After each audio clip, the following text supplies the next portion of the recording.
शेवग्याच्या शेंगाची झणझणीत अशी मसाला भाजी, ही रेसिपी एक वेळेस तुम्ही नक्की ट्राय करा. इतकी झणझणीत लागते ना, एक चपात्याऐवजी तुम्ही 2 चपात्या खातील. त्याकरिता आपल्याला सुकं खोबरं आणि कोथिंबीरचं वाटण करून घ्यायचं आहे.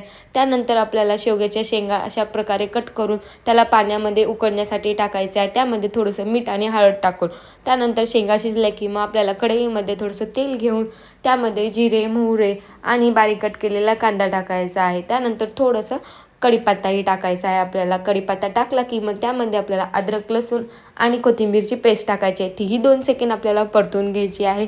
त्यानंतर आपल्याला बारीक कट केलेले टोमॅटो टाकायचा आहे. एक टोमॅटोही व्यवस्थित असा मऊसा झाला की मग त्यामध्ये आपण जे वाटण केलं आहे ते टाकायचं आहे. तेही 2 मिनिट असे आपल्याला परतून घ्यायचं आहे.